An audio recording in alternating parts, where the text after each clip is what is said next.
J'étais en ligne. Trop cute! J'ai acheté la Master Sword en épée de GN. Elle est tout cassée.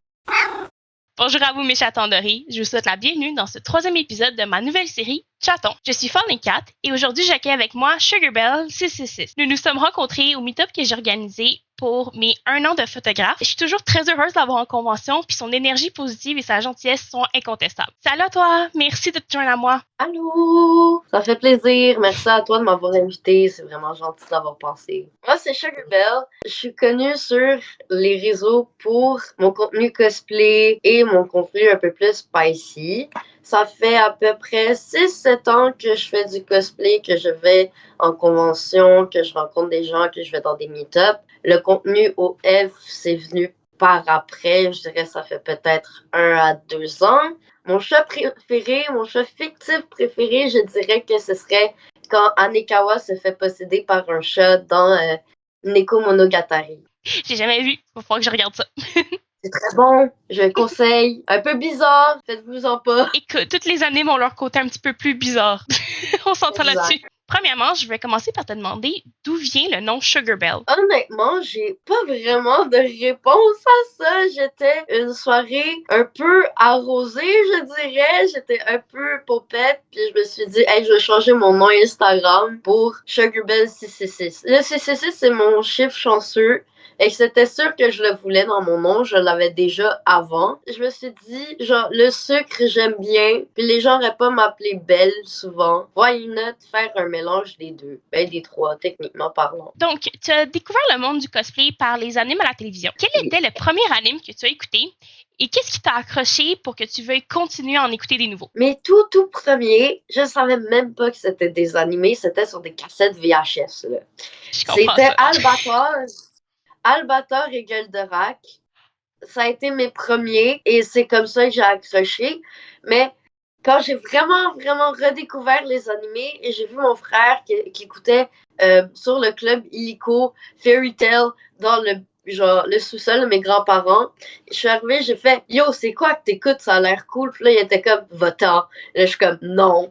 Et j'ai l'écouté avec lui, puis après, j'ai commencé à l'écouter de mon bord tout seul, puis là, ça s'est enchaîné. J'en ai écouté, mais million par million. Là. Moi, je suis juste contente que tu connaisses Goldorak et Albator. C'est 2 de mes enfances Oui, aussi, de mon enfance aussi. Là. C'est aussi avant que je sache c'était quoi. Je pense que c'est le cas pour beaucoup de monde, là, de pas savoir c'était quoi un vraiment, anime. Puis c'était souvent les animes de la dernière génération de nos parents qui nous ont fait c'est découvrir vrai. ça. Depuis que tu as commencé, tu as fait plusieurs séances photos.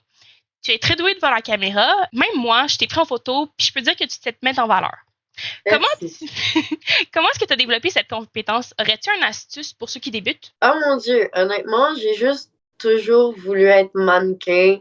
Depuis que je suis jeune, je regarde, genre, j'aimais pas tant les magazines, mais les premières fois que j'ai vu comme les Bunny Girls dans les casinos, j'étais comme, maman, je veux être ça plus tard. Je sais pas, je trouvais juste ça beau, puis j'ai comme eu une grosse passion pour le mannequinat, puis c'est tellement compliqué de rentrer dans cette industrie-là que j'ai un peu fait laisse faire et j'ai mis ça dans mon cosplay. Je dirais pour les gens qui débutent de pas se forcer, je dirais, puis de pas avoir peur de prendre des poses bizarres. Des fois, ça donne des beaux rendus. C'est vrai que des fois, les positions qui sont inconfortables, puis qui ont l'air un peu bizarres à faire, des fois, ça donne le meilleur rendu à la caméra parce que ça fait un bel angle ou quelque chose comme ça. Non seulement tu es doué devant la caméra, mais tu es aussi habile avec le maquillage.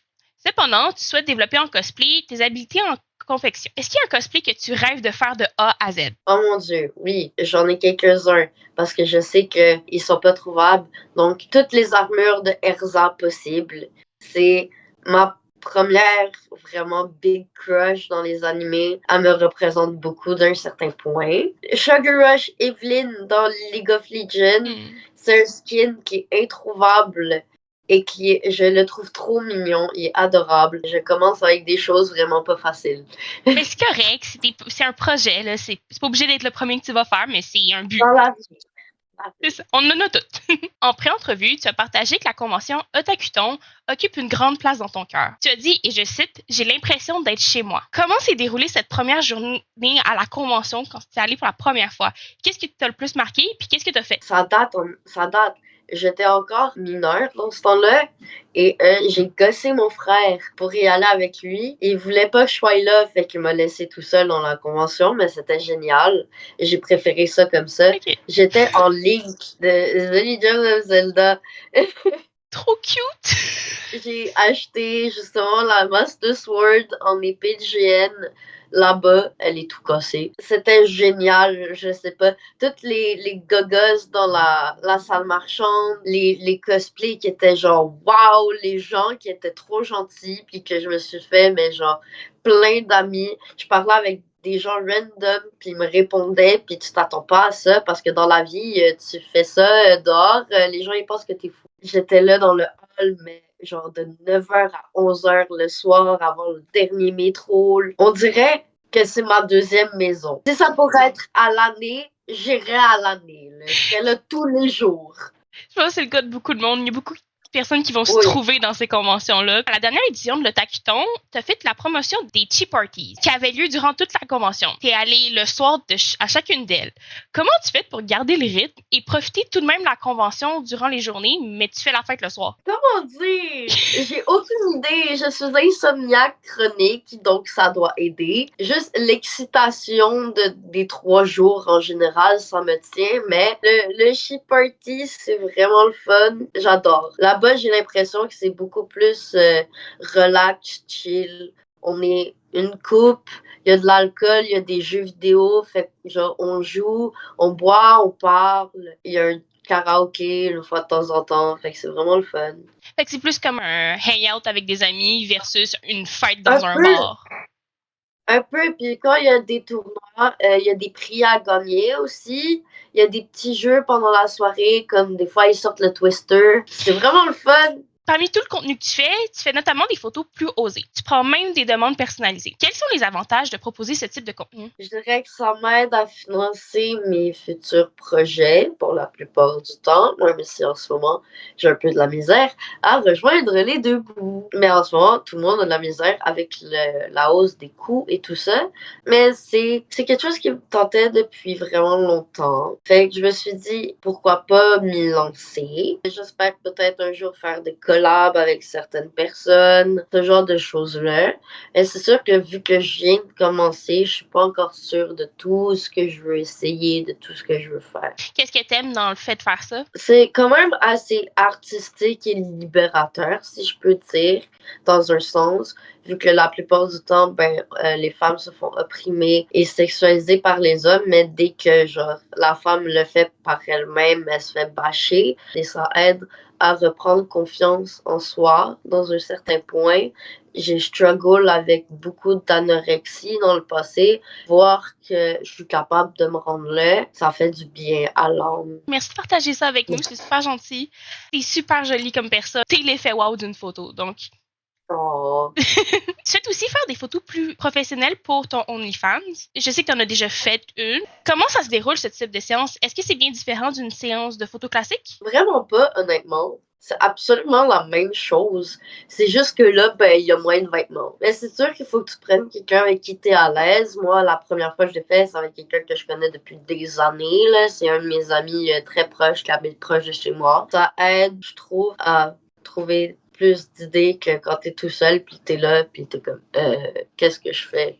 Je comprends ça. C'est pour ça souvent je vais inviter les gens à participer dans les séances photos. Ça les rend plus à l'aise parce que ça paraît sur une photo quand quelqu'un est à l'aise ou pas. Fait que j'imagine que ça doit aussi Oui, aider avec les photos osées. ça aide en effet. Autre que le cosplay, je sais que t'aimes gamer. À quel jeu tu joues en ce moment? Le fameux League of Legends. On l'aime et on le déteste. On part et on revient. Hein? Un peu, des fois, je vais Stardew Valley. J'ai mis plein de mods sur mon ordinateur pour pouvoir faire des affaires en plus. Et que c'est vraiment le fun. Dans tous les jeux vidéo que tu as joué, c'est lequel que tu as préféré? Oh, yo! Alice Madness Return sur Xbox 360. C'était quelque chose. Ah, mais Mario Kart Double Dash sur la GameCube, c'est le meilleur. Personne va pouvoir genre, changer mon avis là-dessus. Need for Speed Underground 2 aussi, très bon. Je sais aussi que tu aimes bien faire des bijoux. T'en poses Oui, plusieurs dans tes stories. Qu'est-ce que tu aimes le plus oui. de ce passe-temps-là? C'est vraiment tout nouveau en fait.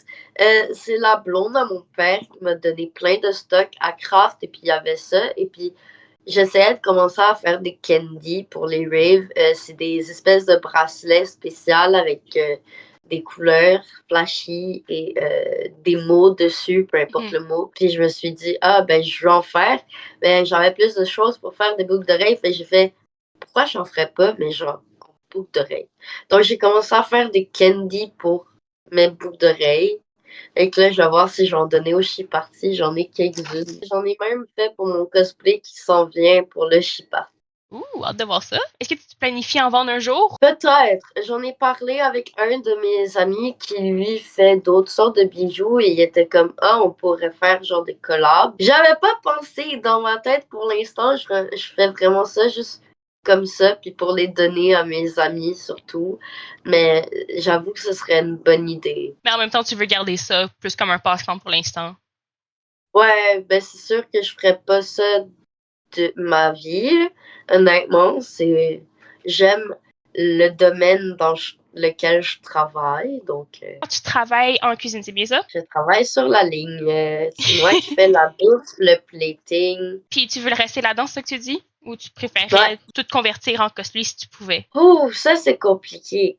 Et c'est sûr que si je pourrais mélanger le monde de cuisine avec le cosplay, genre avoir un maid café, ça serait insane. Écoute, j'adore tout ce qui est maid café puis Rose Club. Si t'as besoin de quelqu'un pour t'aider à gérer ça, je suis partante. C'est sûr que c'est un rêve qui est très loin parce que je n'ai pas les compétences en tout ce qui est gérage de tout ça. Je comprends l'aspect cuisine, mais il y a beaucoup plus que l'aspect cuisine. C'est sûr que ça serait le fun. Il n'y en a pas à Montréal. Fait. Il n'y en a pas à Montréal, puis je trouve ça très triste. Oui, OK, on a le café chaleureux, qui est un 4 café, mais ouais, peut-être un café host ou un maid café. Ça serait Chief Keys pour la communauté cosplay, plein d'autres trucs, parce que il n'y a pas beaucoup d'endroits qui acceptent les shootings photos pour les cosplays, puis les choses comme ça. Puis je pense qu'un maid café, ce serait quand même genre la place pour. Parmi toutes tes passions et tes passe-temps, quel projet as-tu le plus hâte de réaliser? J'ai un groupe, normalement, Star Guardian, que j'ai vraiment hâte de faire. Faut juste que je ramasse tout ce qu'il me faut pour faire ma Harry. J'ai très hâte. J'ai hâte aux prochaines conventions. Il y a une nouvelle convention qui s'en vient en novembre à Huntsic. Ça s'appelle le Uwu Fest. Oui, je vais y aller, j'ai vu ça. Oui, moi, je vais sûrement y aller. Et j'ai vraiment hâte de voir qu'est-ce que ça va donner parce que c'est la première fois. Première nouvelle convention. Ça fait un bout. Vu que ça s'appelle le Uwu Fest, je pense que je vais y aller avec quelque chose d'un peu plus cute. Donc, peut-être ma Valentine Maid Nico, mais je suis pas encore sûre. Pour terminer, j'aimerais que tu nous partages ton souvenir préféré relié au cosplay. Il y a juste tellement de choses qui sont arrivées à cause du cosplay. Rencontrer des merveilleuses personnes ou meetups. Ça, c'était quelque chose que je trouve qui est toujours fun. Mes premières séances photos avec différents photographes, c'est toujours le fun. Le monde sont tellement genre gentils puis patients. Oh mon Dieu, il y a trop de choses. Prendre à faire des choses de soi-même quand t'es pas très créatif dans la vie, c'est vraiment le fun. Je m'attendais pas à ça depuis que je vis avec mon coloc qui fait aussi du cosplay, qui est Koyami. On charbonne sur tout ce qui est craft et puis tout ça. Et puis je pense que c'est vraiment le fun. Ben, malheureusement, c'est ici que l'entrevue va se terminer. Merci d'avoir été là. À la maison, si vous avez aimé, je vous invite à vous abonner, à interagir avec la vidéo pour en voir plus comme celle-ci. Like et partage! C'était Falling Cat. Chattons ensemble une prochaine fois.